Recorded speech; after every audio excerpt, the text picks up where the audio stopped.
Amigos, bienvenidos. Tenemos a Rabino Goldsmith con nosotros, lo cual es un lujo. Le damos la palabra a Rab Goldsmith con esas clases increíbles que nos ha compartido sobre historia. Adelante, Rab.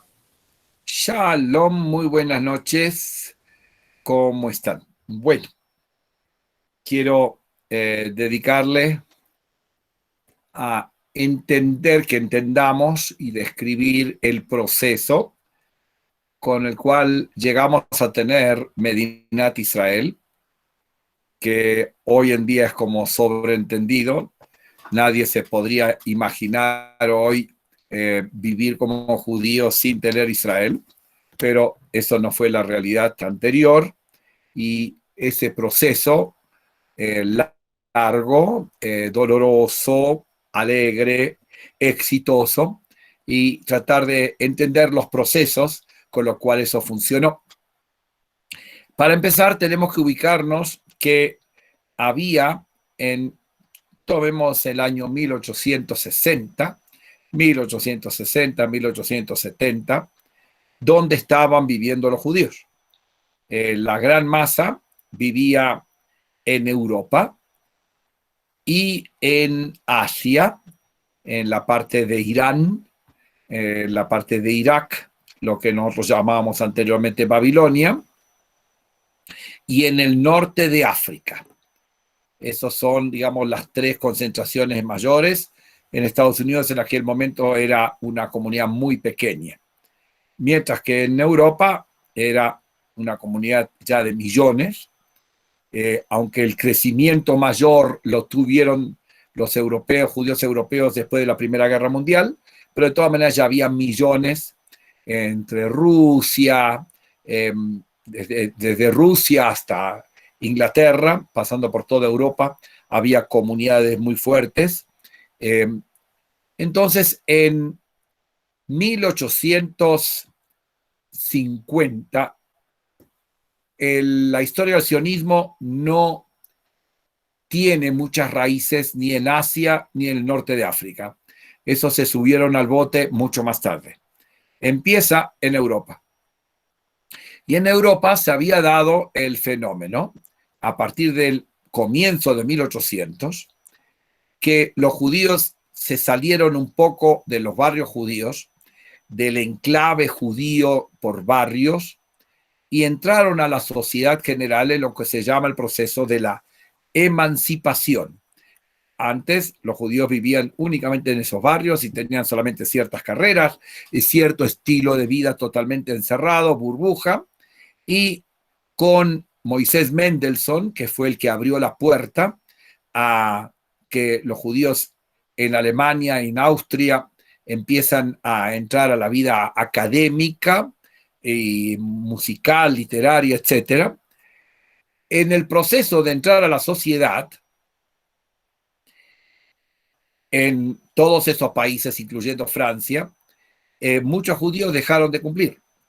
Se volvieron alemanes y al principio una generación cuidaba ciertas tradiciones, lo llamaban judaísmo liberal o judaísmo reformista. En Francia también, el grupo religioso se volvió cada vez más pequeño, y en la medida que entraba en la sociedad, sucedían dos fenómenos. Uno, el judío se destacaba mucho, con todo que hace 20, 30 años ni hablaba bien el alemán, ni hablaba bien el francés, pero logró entrar a la sociedad y se destacó como escritores, como músicos, 1830, 1840, 1850, hasta se metieron en el ejército en Francia. Entonces, cada tanto había actitudes antisemitas. Había actitudes antisemitas con todo que se había integrado a la sociedad y que había dejado de cumplir la gran mayoría de las reglas de la Torá. Había mucho antisemitismo. El antisemitismo se reflejaba que el mundo general decía que si es judío, que no haga carrera.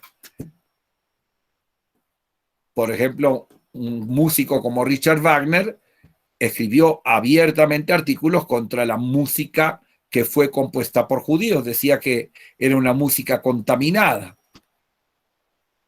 Por lo tanto, muchos judíos en esa época, 1840, 1850, se convirtieron al cristianismo. Parece que fueron 100 y pico de mil que se bautizaron en la segunda parte del siglo XIX. Y ahí, en 1860 y pico, un grupo de judíos vivían en Rusia, y Rusia Blanca, empezaron a pensar de que sería bueno ir a Israel, a Palestina de aquel tiempo. Estaban basados en algunos pensadores, un señor Pinsker, un rabino Alcalay, un rabino que traían la idea que hay que vivir en Israel. No tener un país, pero ir a vivir a Israel. Se convirtieron en un grupo llamado Jovevei Zion, amantes de Sion, y fue un grupo que hizo aliyá y llegaron a la zona de entre Tel Aviv y Haifa, Zichron Yaakov, hicieron colonias, les ayudaron los Rothschild, una familia rica, pero no era sionismo, era querer ir a vivir a Israel. Y lo promovieron.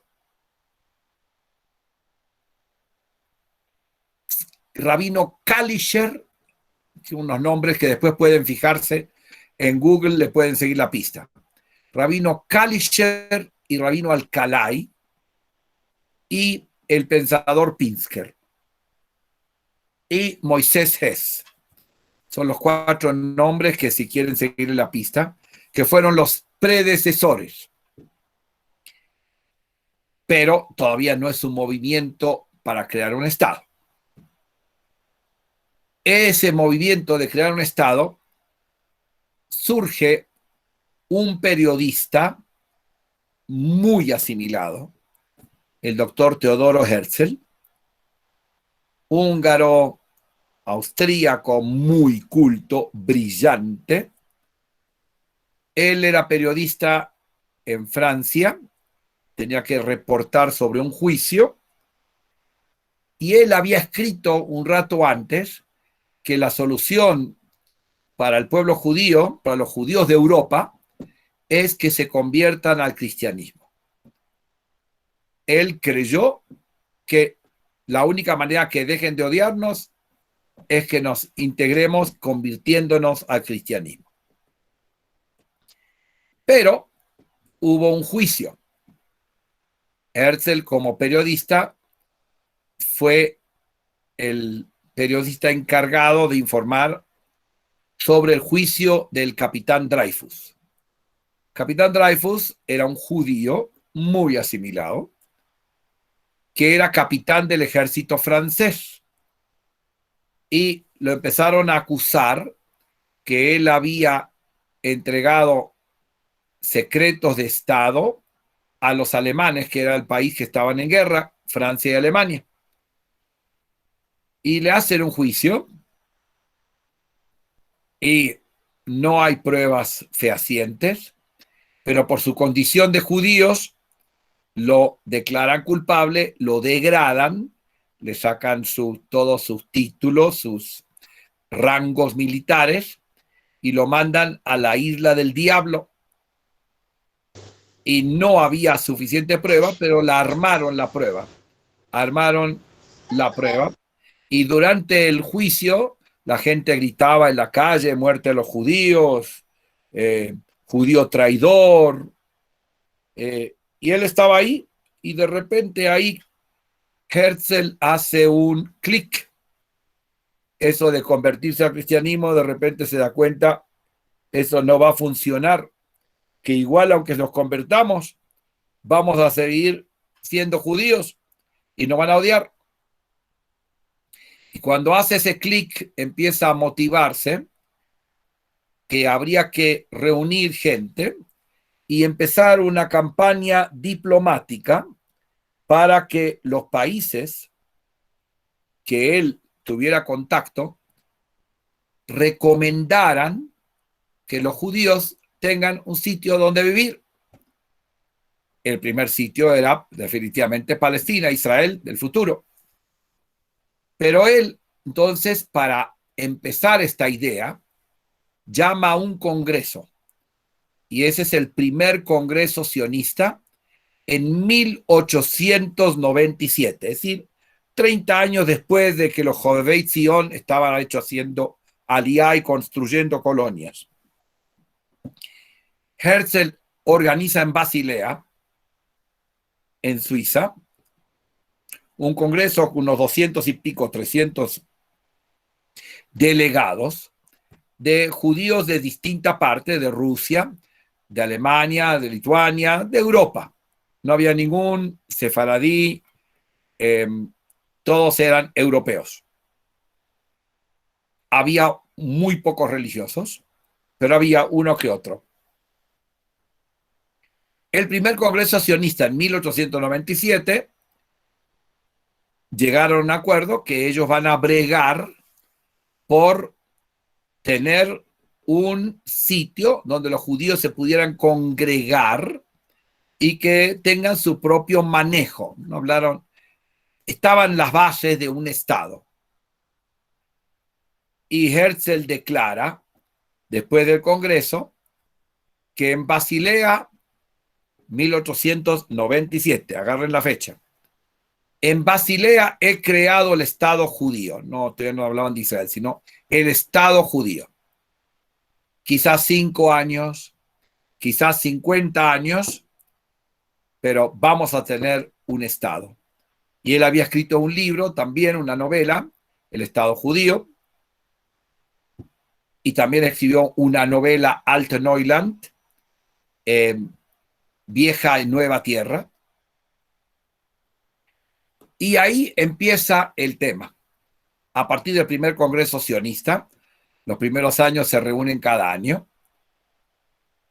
Al sionismo hubo 2 grupos que se opusieron muy fuertemente a la idea de que ya no somos una religión solamente, sino que somos una nación, que somos una nación.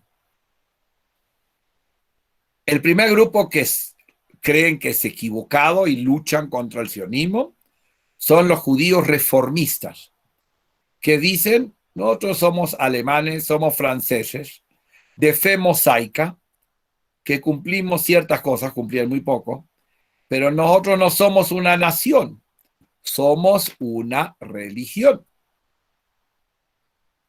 Se opusieron fuertemente, especialmente los reformistas de Alemania, de la parte occidental de Europa. El fuerte sionismo del Congreso eran de los judíos del este de Europa, de Polonia, de Rusia, que estaban fregados con su problema con los zares de Rusia, que realmente nos discriminaban y nos oprimían, nos tenían muy amargados. Entonces, un grupo que se opuso son los que creían que somos una religión y que no tenemos por qué tener tierra propia. Y tenían miedo, decían ellos, que los pueblos van a decir, bueno, si ustedes tienen tierra propia, váyanse. Y ellos no querían irse. Ellos querían estar en Alemania, en Francia, en Inglaterra. Se sentían ciudadanos apegados con una religión. Se oponían. Y el otro grupo que se opuso, que era mucho mayor, eran los judíos ortodoxos, los Hasidim, los de barba, los del estilo de yeshiva lituanos. Decían, no, ¿qué le pasa?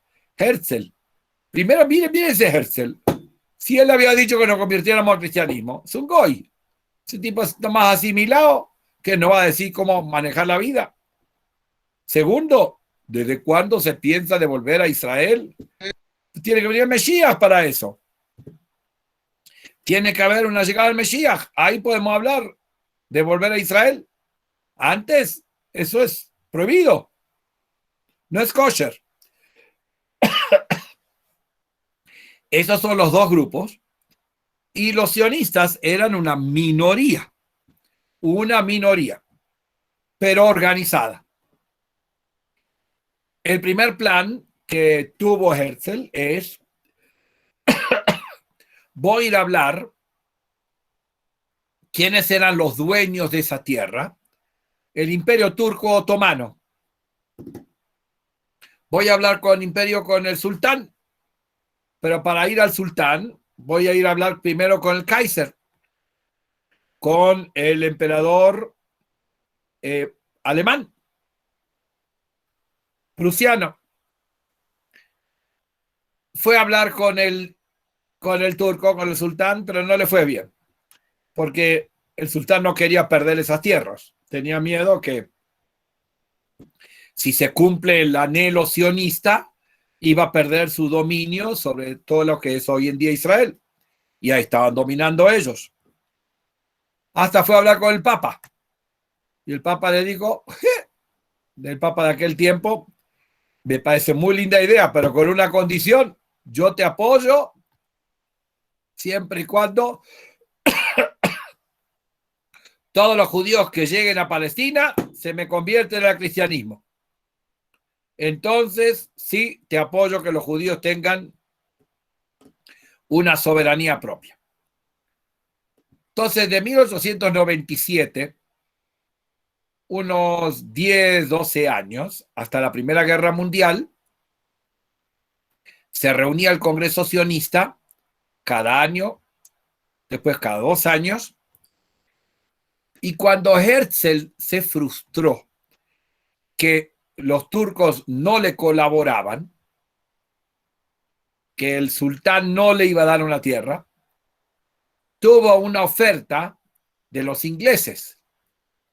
Los ingleses, había un sionista muy hábil en Inglaterra, que era un doctor Chaim Weizmann.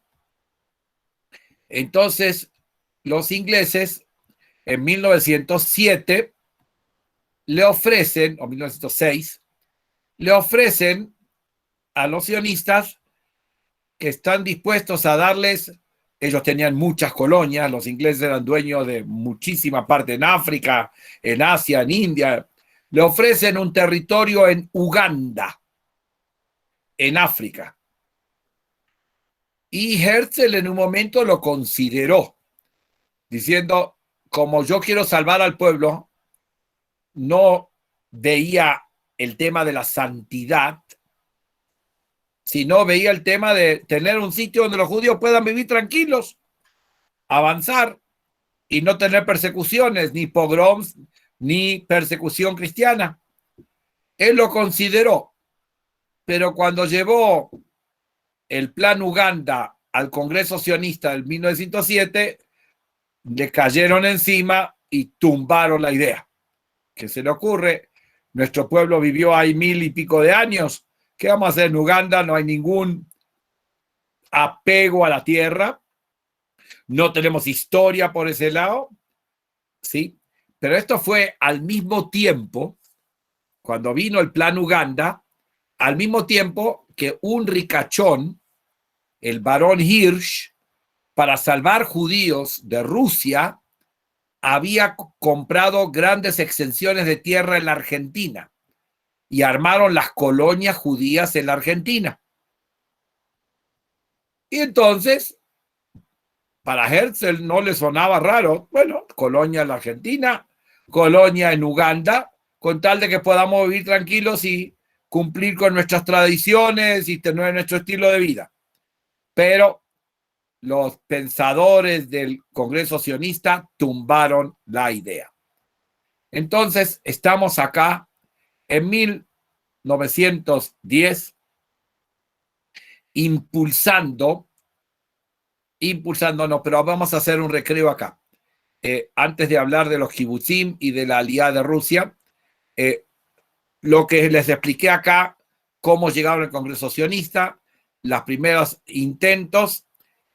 Si tienen alguna pregunta específica sobre esto, quedémonos en el tema. Estamos hablando de judaísmo europea europeo de 1850 hasta 1910. ¿Alguno tiene algún comentario, alguna historia o alguna pregunta? Este es el momento. Nos tomamos un par de minutos para que digieran la información.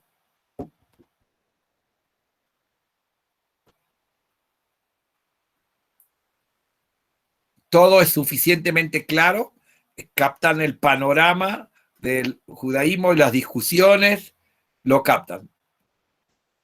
Bueno, entonces, esos años, 1900 a 1914, especialmente en Rusia, ahí estaba en boga, había tres grandes grupos. Los rusos eran varios millones, judíos rusos, que constantemente nos hacían un pogrom, una matanza colectiva a Kishinev, en diversos sitios de Rusia. El judaísmo ruso tenía los religiosos, que seguían con sus tradiciones estrictas.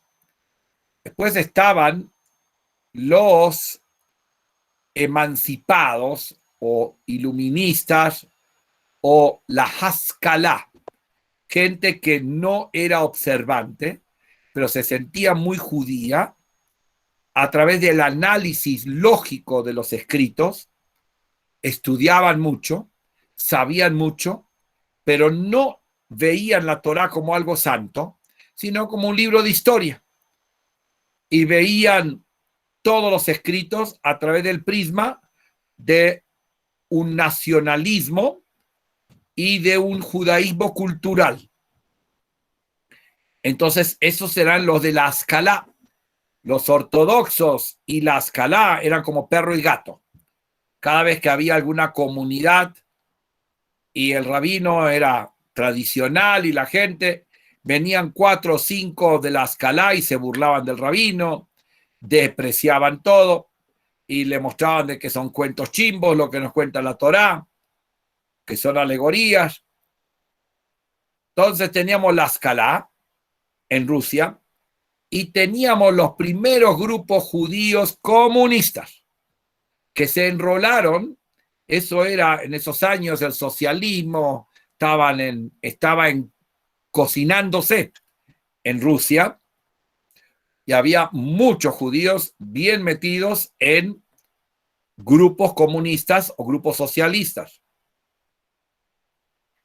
Del grupo de judíos metidos en el socialismo, un grupo importante dijo: si vamos a ser socialistas, seamos socialistas en una tierra propia. Acá vamos a ser siempre un cuerpo extraño. Al principio quizás nos reciban los comunistas. Todavía estaba manejando la vida el zar, que era muy tirano. Todavía estaba manejando el zar, pero los comunistas estaban cocinando ver cómo hacen algún tipo de revolución y el proletariado se toma el poder. Pero los judíos empezaron a decir: si tenemos ideas socialistas, hagámoslo nosotros, que tenemos que estar acá en Rusia. Entonces empezaron a promover ir a Israel y construir una sociedad socialista. Entonces llegaron a Israel, la financiaba la diáspora, incluyendo los gringos, incluyendo las familias ricas como los Rothschild, los Montefiori, y empezaron a hacer kibutzim. Kibutzim eran aldeas agrícolas donde nadie ganaba un sueldo y la aldea, todos trabajaban el máximo, y la aldea, el kibutz, le daba a uno lo que necesitaba. Lógicamente, en los primeros años era muy duro. La tierra era difícil, era desértica. Por otro lado, había pantanos.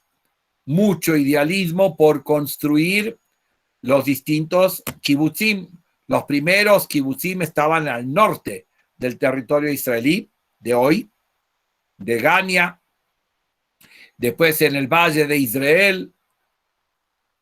Tenían que pelear contra lo árido, tenían la plata como para lo mínimo, una vida muy idealista y muy socialista. Estaban convencidos que el socialismo es la solución para la vida de ellos. Entonces, al crear el kibutz tenía unas características. Primero, no había plata. El kibutz no dejaba que los chicos duerman en la casa con los padres, por una sencilla razón. Los padres tenían que levantarse a las 4 o 5 de la mañana y a ir a trabajar en la tierra. Entonces, ¿cómo iban a quién? Papá y mamá tenían que trabajar. Por lo tanto, armaron lo que se llama Beit Yeladim, casa de los niños. Se comía juntos. Todas las comidas eran en el comedor. Al principio muy sencillo, luego fueron mejorándolo. En el comedor comunal. Todo era comunal. Y esos fundadores de los kibutzim, gente muy convencida que el socialismo es la mejor manera que se va a desarrollar una sociedad. Se construyen los kibutzim. Mientras tanto, también un grupo hacen la fundación de Tel Aviv antes de la Primera Guerra Mundial.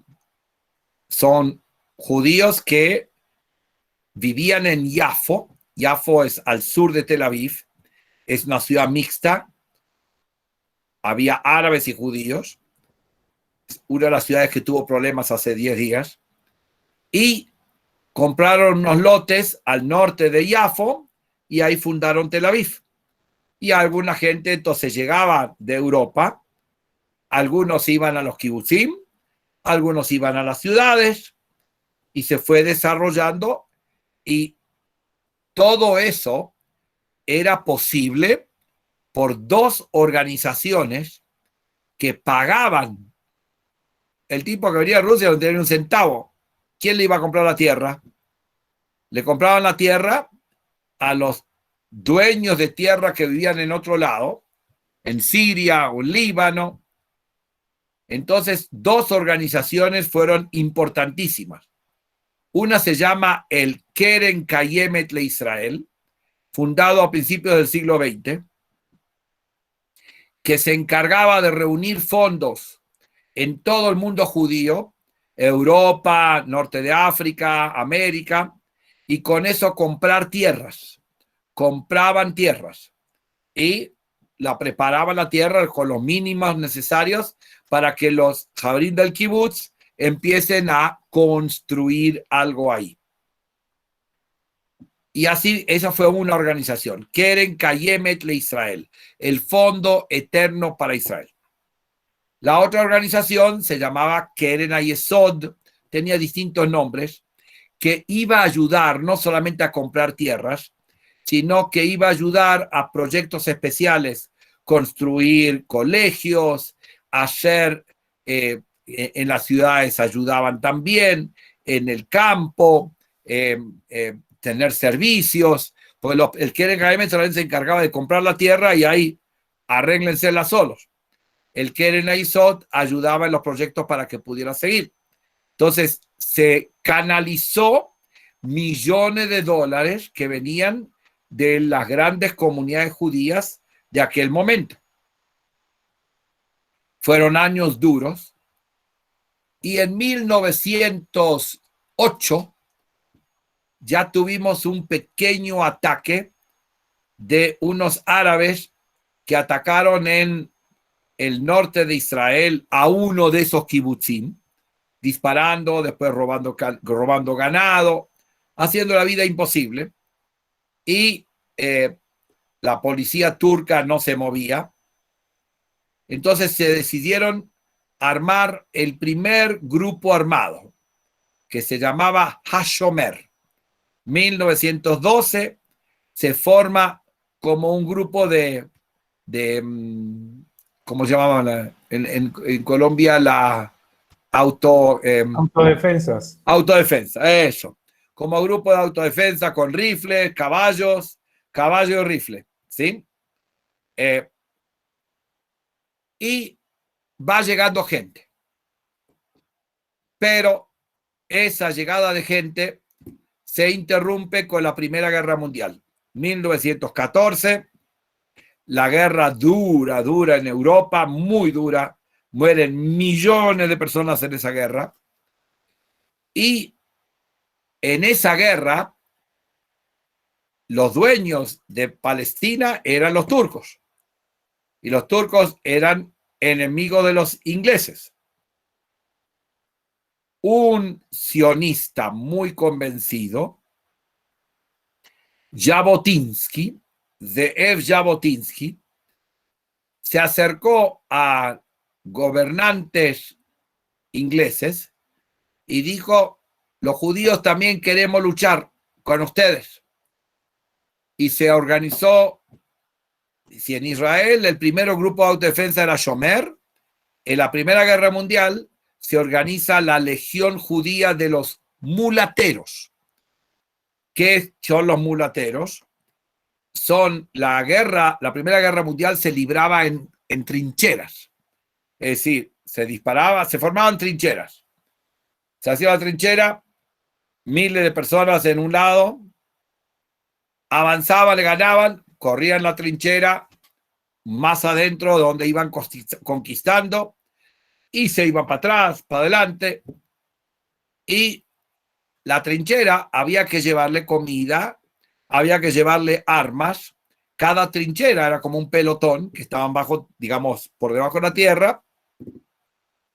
Entonces los judíos eran la legión que llevaba comida y pertrechos a las distintas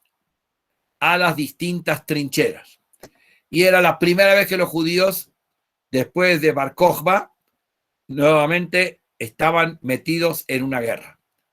Entonces era un orgullo. Jabotinsky lo pregonó por todos lados.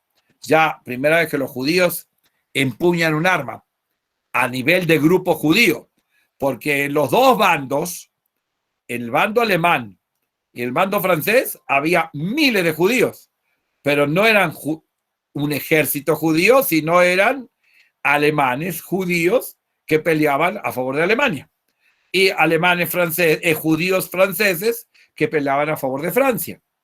Pero la Legión Judía era la primera vez que como grupo judío estaban luchando. Resulta que Inglaterra tuvo además la ayuda de un científico judío sionista que se llamaba Chaim Weizmann.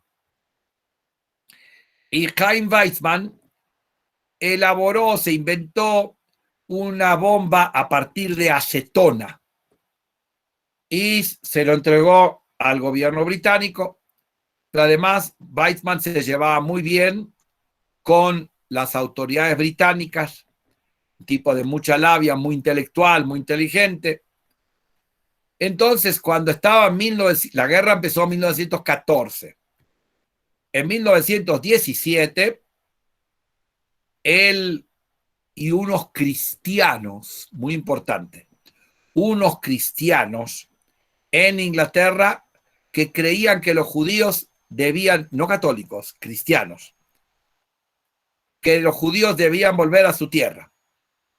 Entonces, hablaron con las autoridades británicas y el ministro de Relaciones Exteriores de aquel tiempo se llamaba Lord Balfour. Weizmann, que había aportado con la bomba de acetona, muy buena relación con los tipos del gobierno, los reyes y con el gobierno, logra que Lord Balfour emita una declaración clave. Es el primer paso para llegar a la creación de nuestro Estado. La corona británica ve con buenos ojos la formación de un hogar nacional judío en Palestina. Ahora, vamos a analizar las palabras. Hogar Nacional Judío no necesariamente es un país, no es un estado, pero que es un sitio que podamos concentrarnos. Me imagino habrán pensado que seríamos como una media colonia británica, pero que tendríamos un sitio propio que podríamos venir y llevar nuestra vida independiente, una cierta soberanía.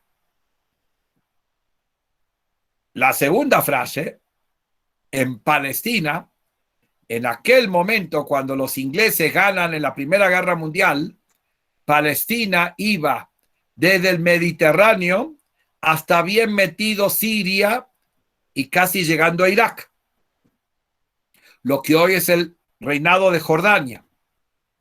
No puso límites, dijo hogar nacional en Palestina. Entonces, para nosotros esto fue fiesta del judaísmo. Que los ingleses vean que nosotros podemos, quiere decir que podemos llegar, vamos a hacer nuestra vida y vamos a motivar a los judíos de Rusia, a los judíos de Polonia para venir en masa. Los ingleses, Lord Balfour era un convencido religioso que se iba a cumplir la profecía de que los judíos iban a volver a su tierra. La declaración Balfour fue recibida súper. Después mandó Inglaterra al que iba a mandar la colonia palestina a un judío, Herbert Samuel. Y cuando Herbert Samuel llega ahí, de alguna manera le ven como una figura mesiánica, un judío manejando alguna cosa a nombre de Inglaterra, pero ¿va a manejarlo él? No, qué felicidad. La felicidad.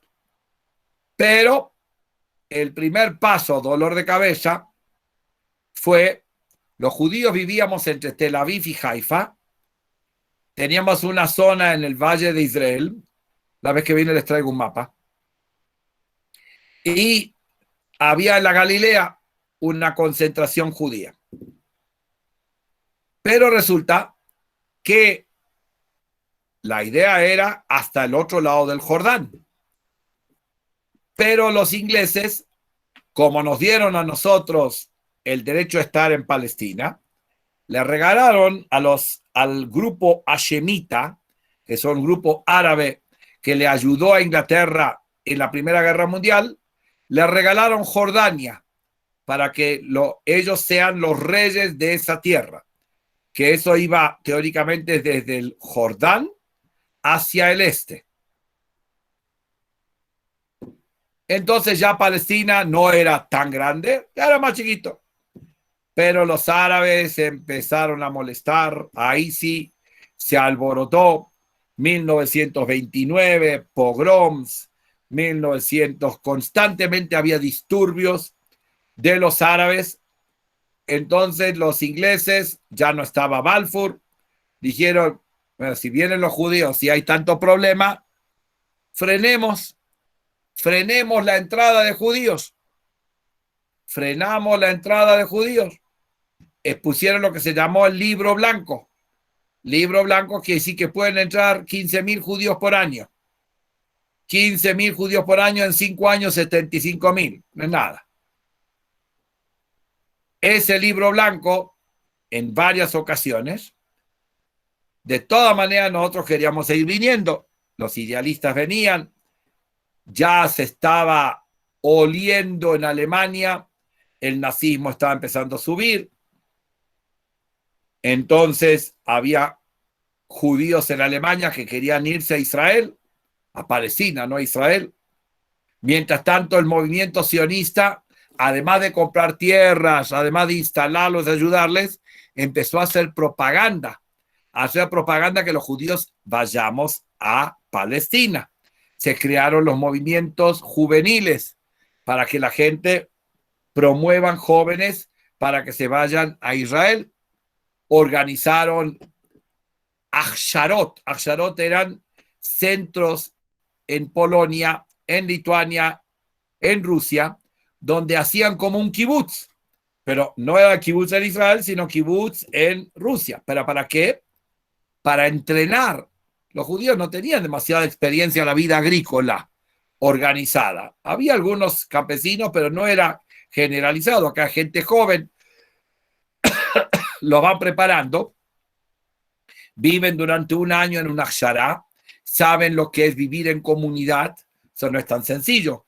40, 50 personas que todos comen todo el tiempo juntos, que no haya despelote, que no haya desacuerdos, que todas las decisiones se toman en conjunto en el kibutz, se toman todas las decisiones juntas, en conjunto. Hay un secretario del kibutz, pero todo tiene que pasar por votación del grupo entero, no de la junta directiva, sino de todo el kibutz.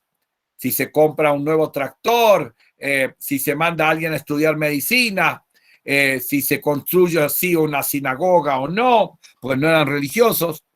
Entonces, entrenaban a la gente a vivir en kibutz y fueron llegando hasta que los ingleses nos pusieron el libro blanco y con eso nos frenaron la entrada. Y el peor libro blanco es un par de años antes de la Segunda Guerra Mundial. Y cuando los nazis toman poder en 1933 y nosotros ya no podíamos escaparnos porque no sabíamos dónde ir. Eran demasiada gente. Los polacos no se daban cuenta, los judíos, pero los alemanes sí. Querían irse y nadie los recibía. La Argentina recibía X cantidad, los gringos recibían X. Querían ir a Palestina y los ingleses no nos dejaban entrar. Entonces eso era mucho drama.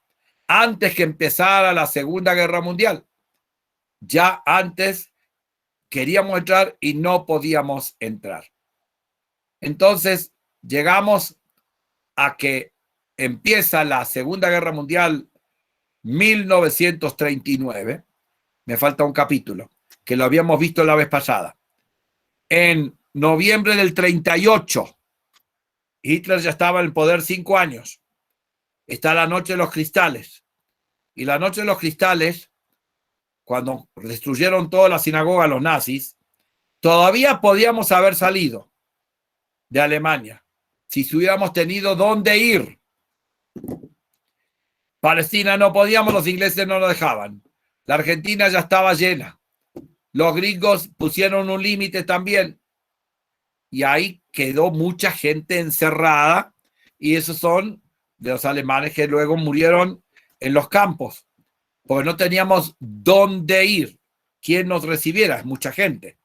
Es mucha, mucha gente. Y ese libro blanco del año 30 y pico es responsable que centenares de miles de judíos hayan terminado en las cámaras de gas, porque querían irse y hubieran ido a Palestina y no los habían recibido. Por lo tanto, estamos ahora comenzando la Segunda Guerra Mundial. Mientras tanto, en Palestina funcionaban algunas organizaciones muy fuertes. Se organizó muy bien los kibutzim. Se organizaron los sindicatos.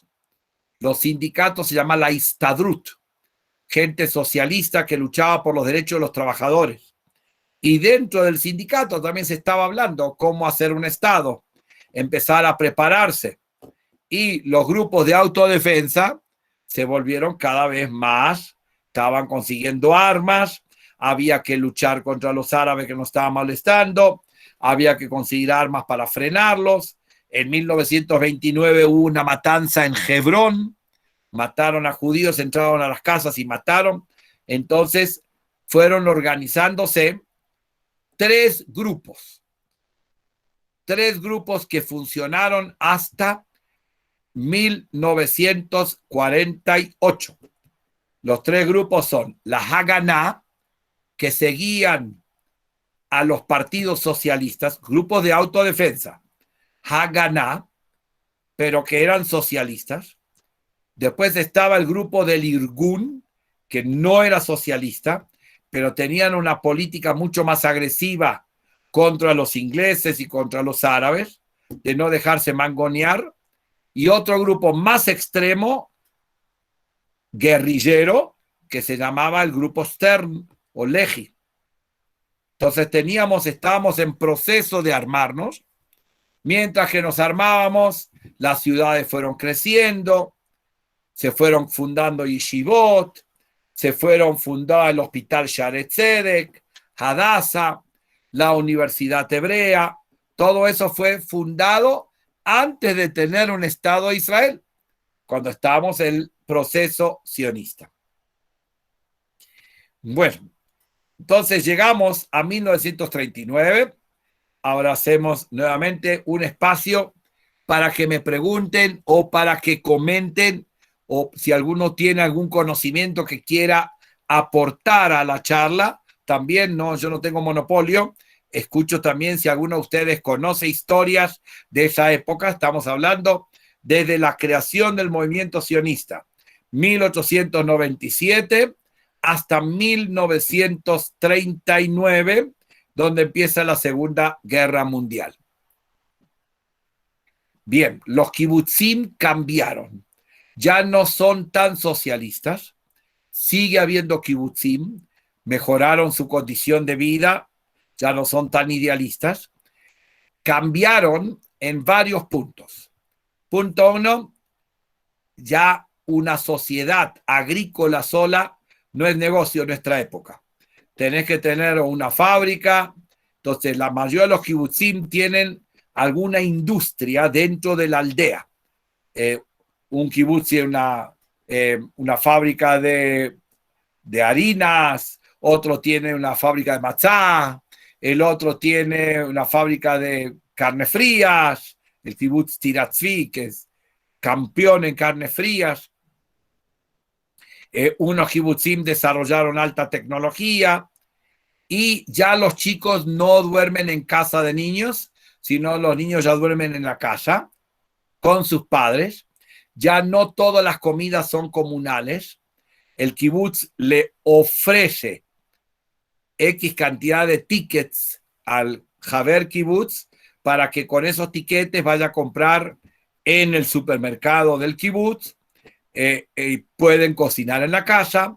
De todas maneras hay un comedor público donde algunos almuerzan en ese comedor público, algunos cenan, pero también tienen comidas en la casa y tienen a sus hijos en la casa. Siguen siendo gente muy idealista, porque el tema del kibutz más fuerte es que no podés tomar decisiones solas. Toda decisión que tomes en tu familia tiene que estar aprobada por el kibutz. Entonces, cuando los hijos se casan, les dan una casita dentro del kibutz. Algunas veces empezaron a tener más casas que gente, entonces empezaron a alquilar las casas del kibutz para gente que no vive, que no es miembro del kibutz, pero que alquilan una casa, que es una vida muy bonita. En una aldea, todos tienen carro, llegan a sus sitios de trabajo y es una vida campestre y tienen muchos servicios. Entonces, un negocio fue alquilar casas en el kibutz. Otro negocio fue hacer hoteles en kibutz. Hay hoteles muy bonitos dentro del kibutz donde todos los empleados o casi todos los empleados del hotel son miembros del kibutz que estudiaron para eso, ¿sí? Entonces el kibutz cambió de estructura, pero sigue existiendo. Sigue existiendo como una sociedad, digamos, semisocialista, ya no tan socialista, semisocialista.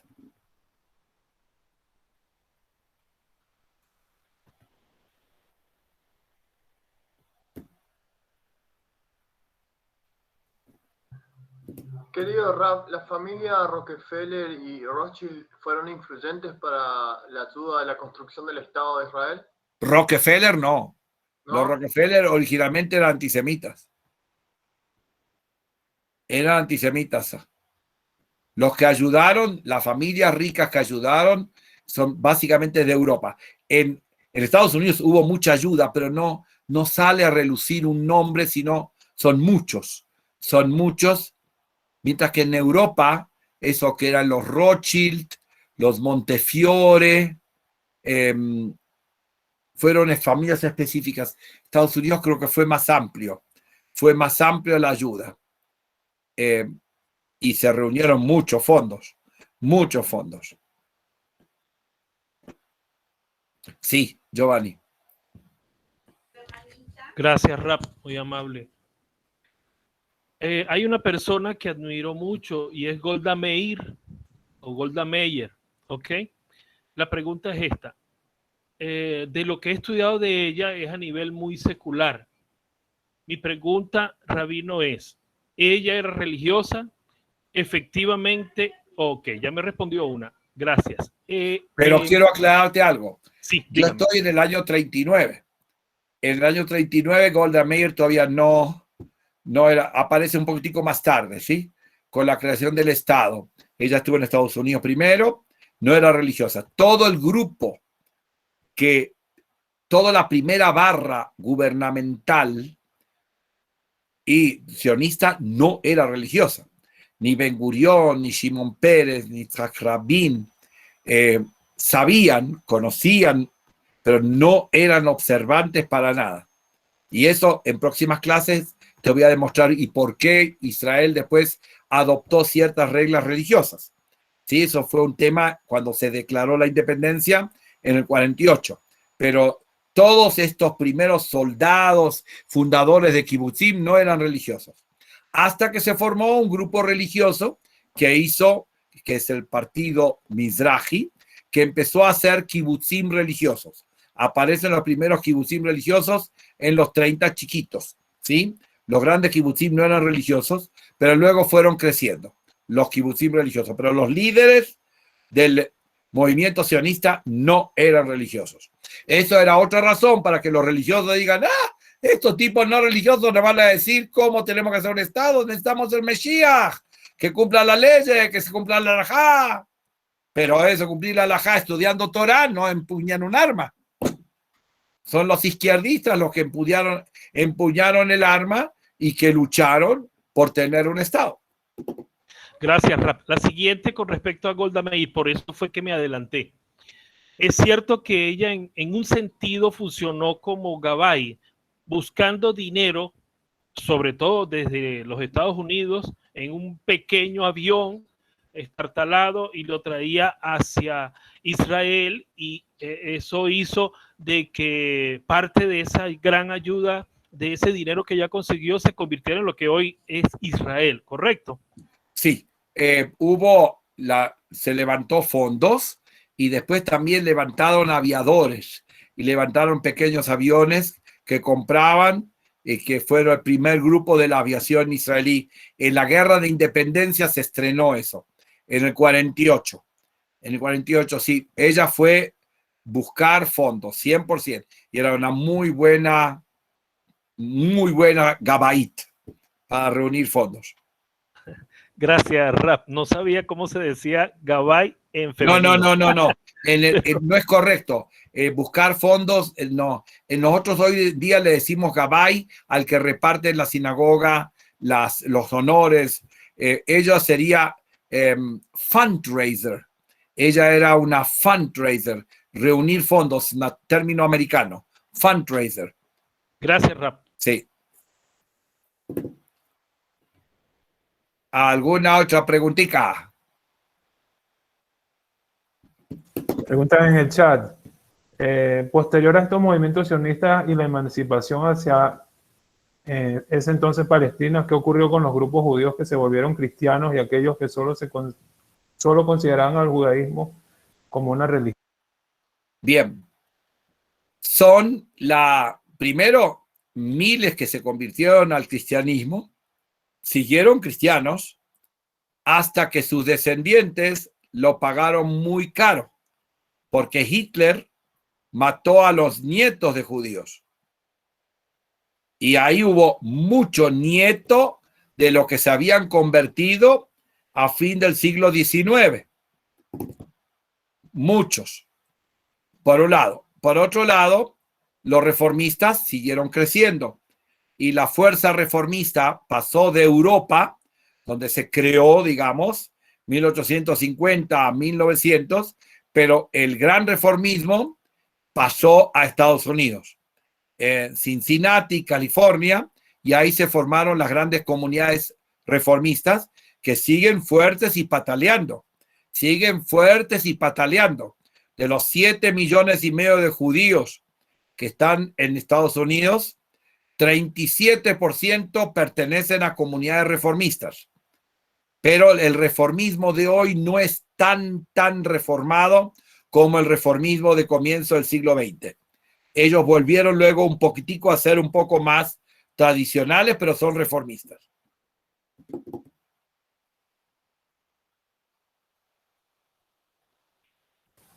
Se levantó la mano. Buenas noches para todos, Rad, Boaz, Rad, Alfredo, buenas noches. Quiero hacerle una pregunta que compone dos preguntas a la vez, y es, en el proceso histórico del sionismo de Israel, de la construcción de retornar a la tierra de Israel, no lo sé, Rabino, si usted me puede decir, si hubo en esa visión de tomar la tierra nuevamente, una visión de decir, años adelante en el futuro vamos a tener problemas con el mundo árabe. ¿Será que los expulsamos totalmente? ¿Existió esa posibilidad dentro de la visión sionista? Y si no existió, ¿usted, Rabino, piensa que le faltó eso? Porque hoy estamos viendo las consecuencias como de una visión sionista que cogió en ese aspecto. No sé. Bien, gracias. Te contesto. Herzl consideró que podemos convivir con los árabes perfectamente. Él vio un estado idílico donde todos íbamos a estar junticos, pero que iba a ser un estado judío. Herzl. Y recién empezamos a tener conciencia que esto va a ser un conflicto en los pogroms de los años 20, cuando el mufti de Jerusalén, que es el líder islámico, empezó a azuzar a los árabes a que hagan pogroms a los judíos en los años 20. Pero, ¿qué hacer con los árabes? Lo vamos a ver en la vez que viene, porque eso aparecía en la Guerra de Independencia. En la Guerra de Independencia, en el 48, ahí sí el tema era qué pasa con los árabes. Entonces pero eso no quiero adelantarme porque hubo dos actitudes. Una, que los árabes mismos le dijeron a la gente que estaba viviendo allá, sálganse, y hubo ciertas áreas donde el ejército nuevo ejército israelí empezó a sacar gente de ciertas aldeas. Entonces, ya desde ese momento, si te interesa el tema, te puedo recomendar un libro, se llama My Promised Land, mi tierra prometida, My Promised Land. Él enfoca muy bien el desarrollo a través de contar la historia como la cuento yo, pero la cuenta con un énfasis sobre qué pasaba con los árabes mientras que nosotros estábamos llegando para allá. My Promised Land. Es un tema muy difícil y lógicamente lo vamos a ver un poco más en las próximas clases. Perfecto, Rab, muchas gracias. Bueno, hasta aquí llegué yo. Espero que hayan podido absorber, que disfrutar y vamos a seguir trabajando de a capítulos. Muchísimas gracias, Rad Goldsmith. Para la próxima continuamos con esta secuencia fascinante sobre la historia de Israel. De acuerdo, listo. Muy buena asistencia. Quiero felicitar a Rina Boaz. 63 o 53 pantallas. 53. Oh, bueno. Cola cabot. Listo. Que sigan trabajando rico y nos comunicamos. Bueno. Muchas gracias, Rab. Shalom. Shalom. Buenas noches. Shalom. Shalom.